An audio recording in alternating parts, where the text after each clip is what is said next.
लोकसभा चुनाव के ऐलान के साथ ही इंडिया गठबंधन के गुजरात कांग्रेस और आम आदमी पार्टी के नेताओं के बीच मीटिंग का आयोजन किया गया।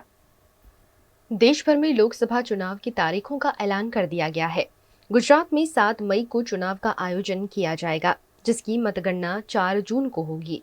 चुनाव आयोग द्वारा तारीखों के ऐलान के बाद गुजरात कांग्रेस और गुजरात आम आदमी पार्टी के नेताओं के बीच बैठक का आयोजन हुआ।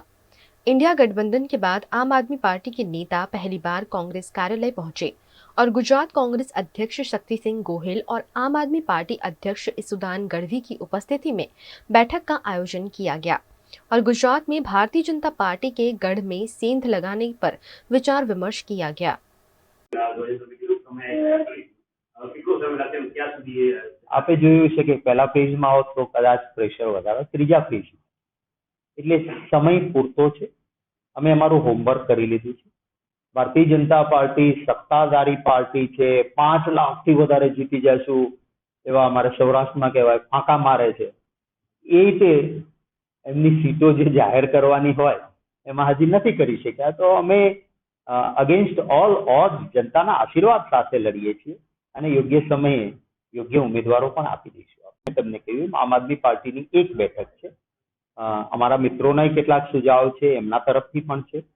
એનો કોઈ આખરી નિર્ણય અમારો પણ જુદો અભિપ્રાય હોય, એમના તરફથી પણ કઈ જુદી લાગણી હોય, એપ્રોપ્રિએટ ટાઈમે એનો મોવડી મંડળ જે છે એ નિર્ણય કરશે અને બંને પક્ષકારોને રાજ્યમાં અમને નિર્ણય કરવાની સત્તા નથી, અમને અભિપ્રાય આપવાની સત્તા છે। અમે અભિપ્રાય આપીશું, આખરે નિર્ણય જે થશે એને સ્વીકારીને ચાલીશું।